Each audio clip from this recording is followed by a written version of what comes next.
నమస్కారం, welcome to I dream. నేను మీ విజిత. అయితే మనకు శని వక్రగతి చెందుతుంది అని అంటున్నారు. ఆల్రెడీ అది ప్రారంభమైపోయింది. ఇది నవంబర్ వరకు కొనసాగుతుంది అని చెప్తున్నారు. దీనివల్ల కొన్ని రాశుల వారికి ప్రభావం ఉండబోతుంది అంటున్నారు. అటువంటి రాశులు ఏంటో వివరంగా ఒక్కొక్క రాశి గురించి తెలుసుకునే ప్రయత్నం చేద్దాం. ప్రస్తుతం మనతో పాటు ఉన్నారు ప్రముఖ జ్యోతిష, వాస్తు, సంఖ్యాశాస్త్ర మరియు నవరత్నాల నిపుణురాలు తనిష్క గారు. వారితో మాట్లాడి వీటి గురించి వివరంగా తెలుసుకునే ప్రయత్నం చేద్దాం. నమస్తే అండి. నమస్తే అమ్మా. శని వక్రగతి వల్ల మిథున రాశి వారిపై ఎటువంటి ప్రభావం ఉండబోతోంది? ఆ ప్రభావం నుంచి బయటపడాలంటే ఏదైనా వాళ్ళు పరిష్కారం మార్గం ఏదైనా ఉందా? వివరించండి. ఓకే అమ్మా.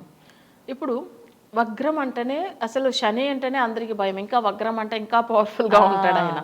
అసలు మామూలుగా శని అంటేనే అందరూ ఎదుర్కోలే, అసలు చాలా భయపడుతూ ఉంటారు. వగ్రం అంటే ఏమవుతుందంటే తనకి ఇంకా కోపం ఎక్కువ ఉంటుంది. యాక్చువల్గా వగ్రం ఎందుకు చెప్తాము అంటే సూర్యుడికి చాలా దూరంలో ఉన్నప్పుడు ఆయన వగ్రం అవుతాడు. అంటే ప్రతి గ్రహాలు కూడా చూడండి, సూర్యుడి దగ్గర నుంచి ఏమవుతుందంటే తను ఒక పవర్ తీసుకునిదా తిరుగుతూ ఉంటారు మిగతా గ్రహాలు కూడా. ఆయనకి ఎంతకెంత దూరంగా వెళ్తున్నప్పుడు ఇల్లు వగ్రం అయిపోతారు అనమాట. అంటే స్థానం కన్నా ఇంకొంచెం దూరంగా వెళ్తున్నప్పుడు దానికి ఇప్పుడు మనకు కూడా చూడండి, ఒక మాట చెప్పాలంటే ఒక బండి వెళ్తుంది, కార్ అంటే దానికి ఏదైనా పెట్రోల్ అవసరం కదా. అట్లా ఉన్నప్పుడు ఏమైతుందంటే బండి వెళ్తుంది. అలానే అది కూడా సూర్యుడు అవి అసలు సూర్యకిరణాలు ఉంటేనే ఇది మూవ్ అవుతుంది, లేకపోతే అంతే. సో అక్కడ ఉండి అక్కడే డల్ గా ఉంటారు, దాని వగ్రం అంటాం మనం. సో ప్రతి గ్రహాల కంటే ఇందులో సూర్యుడు, చంద్రుడు యాక్చువల్ గా ఎప్పుడు వగ్రం కారు, ఎందుకంటే సూర్యుడిదా మనకు ప్రాణం ఇచ్చేది. సో ప్రతి చెట్లు కూడా చూడండి, అసలు లోపల మన ఇంటి లోపల పెట్టి ఉంటే అసలు బాగుండదు, బయట ఉంటే చాలా మంచిగా ఉంటాయి కదా, సూర్యకిరణాలు పడితేనే బాగుంటుంది. అవి సేమ్ అట్లనే గ్రహాలు కూడా. అయితే ఇప్పుడు మిథున రాశి వాళ్ళకి చూస్తాము. మిథున రాశి వాళ్ళకి ఏమైతుందంటే ఇప్పుడు వాళ్ళకి అష్టమాధిపతి అవుతాడు శని. తర్వాత 8వ స్థానం, 8వ స్థానానికి అధిపతి, 9వ స్థానానికి అధిపతి. ఓకే. అప్పుడు 8 కోర్టు కేసులు, యాక్సిడెంట్, గొడవలు ఇవన్నీ. అంటే ఇప్పుడు కొత్తగా అలాంటిది వస్తుంది మిథున రాశి వాళ్ళకి. ఎందుకంటే అష్టమాధిపతి వగ్రమై ఉన్నాడు. సో ఇంకొకటి ఏంటంటే అష్టమాధిపతి కొన్ని జాతకాలకు వగ్రం అవ్వచ్చుము, కానీ ఇప్పుడు ప్రజెంట్ ఉన్న టైం ప్రకారం వగ్రమై ఉండేది ఏమైతుందంటే వీళ్ళకి జనరల్గానే మిథున రాశి వాళ్ళకి భాగ్యాధిపతి కూడా వగ్రం అయిపోతున్నాడు. 9వ స్థానం కదా, 8, 9. ఇక్కడ 8 అంటే కొన్ని జాతకాలకు చాలా గొడవలు ఉంటుంది. కొన్ని మందికి ఏంటంటే ట్రావెలింగ్ లో కొంచెం భయం అనిపిస్తుంది, వెళ్ళినప్పుడు ఏదైనా ఇట్లా అంటే చిన్నగా యాక్సిడెంట్ అట్లా అవుతుంది. నెక్స్ట్ అనవసరంగా చుట్టుపక్కల ఉన్న వాళ్ళతో ఎవరితో గొడవలు వస్తూ ఉంటది. సో ఇవన్నీ అష్టమాధిపతి అంటే కొన్ని మంది శత్రువులు కూడా అవుతారు. మంచిగా మాట్లాడే వాళ్ళు కూడా సడన్ గా అసలు గొడవలు పెట్టుకుంటారు. సో ఇవన్నీ కూడా ఇప్పుడు ఈ మిథున రాశి వాళ్ళకి ఉంటుంది, అది వగ్రగదిలో ఉన్నంత వరకు. నెక్స్ట్ వచ్చి ఏమైతుందంటే 9వ స్థానం అంటే ఇప్పుడు వీళ్ళకి అబ్రాడ్ గురించో, లేకపోతే జాబ్ విషయం గురించో, లేకపోతే తండ్రి విషయము. సో ఇదన్నీ కూడా కొంచెం సమస్యలు ఉంటుంది ప్రజెంట్.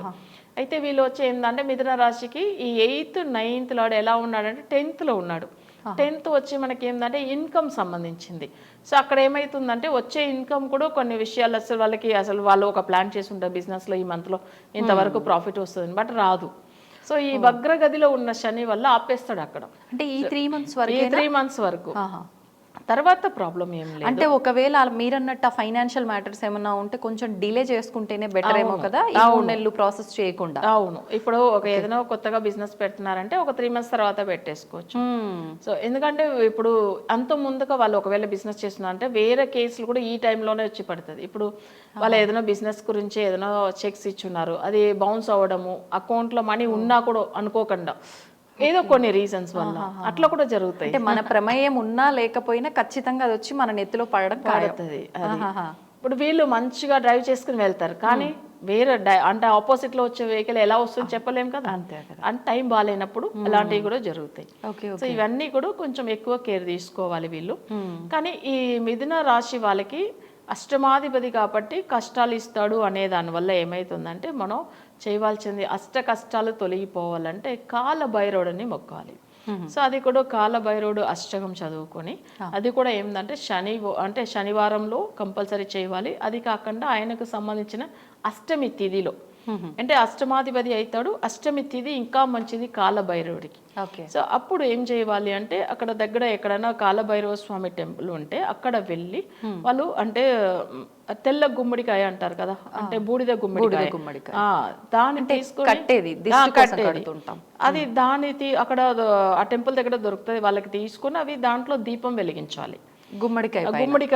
గుమ్మడికాయని కట్ చేసి ఆఫ్గా దాంట్లో ఉన్నదంతా క్లీన్ చేసేసి తర్వాత రెండిట్లో ఏంటంటే నువ్వుల నూనె పోసి అసలు దీపం వెలిగించాలి. ఎక్కడంటే కాలభైరవుడు గుడికి వెళ్ళి.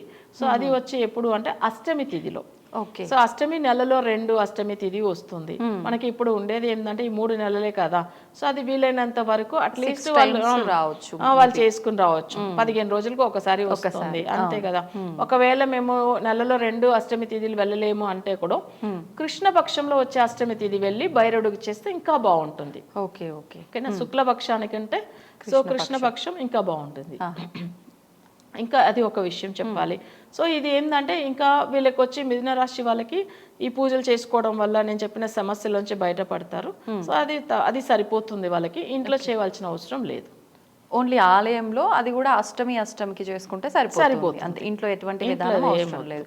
ఇంకా ఏదైనా మంత్రం కానీ అలాంటిది నామం కానీ పఠించాల్సి ఉంటుంది అంటే మనం వచ్చి మంత్రం అంటే మామూలుగా శనికి గాయత్రి ఎక్కువ టైం చదవకూడదు అని చెప్పాం కదా. ఇప్పుడు శని గాయత్రి వచ్చి ఓం కాకత్వజాయ విద్మగే కట్క అస్తాయ ధీమకి తన్నో మంద ప్రచోదయాత్, కానీ ఎక్కువ టైం చదవకూడదు వగ్ర గదిలో ఉన్న దాని వల్ల.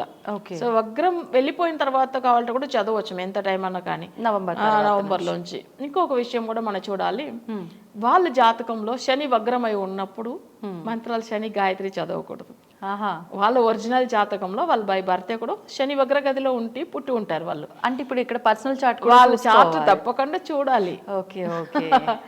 అందుకని చెప్తూ ఉంటాను నేను ఎప్పుడు. సో అది చాలా మంది తెలియదు కదా. సో వగ్రగదిలో ఉన్నప్పుడు ఏంది శనికి వెళ్ళి పూజలు చేసాం సమస్యలు ఎక్కువ అయిపోతుంది కదా అని అంటారు. అంటే మేము చేయాల్సిన పూజలన్నీ చేస్తున్నాం, ఫలితం లేకపోగా ఇంకా ఎక్కువ ఇబ్బందులు వస్తున్నాయి అనుకునే సమయంలో ఇలాంటిది వర్తిస్తుంది. ఓకే. అది తెలియదు కదా. ఇంకొక విషయం కూడా చెప్పాలి, శని వచ్చి మాంది గ్రహం అవుతాడు. సో ఆ సబ్జెక్ట్ కూడా ఉంది చాలా. మాంది గ్రహం అంటే శని ఒక పుత్రుడు, శని ఒక నీడ.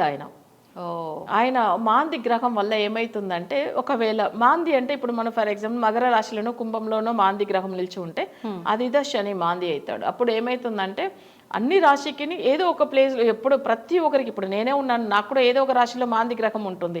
ప్రతి ఒక్కరికి వాళ్ళ చక్రంలో ఏదో ఒక రాశిలో మాంది అనేది ఉంటాడు. అంటే వాళ్ళు పుట్టినది ఏ రాశి అయినా పర్వాలేదు, కానీ అది మిథునంలోనో లేదు కడకంలోనో లేదు సింహంలోనో ఏదైనా ఇప్పుడు మకర కుంభంలోనో కూడా ఉంటాడు. కానీ వాళ్ళ చక్రంలో మకర కుంభంలో ఒకవేళ మకరంలో కానీ కుంభంలో కానీ మాంది ఉంటే ఆయన శని గ్రహం అవుతాడు మాంది.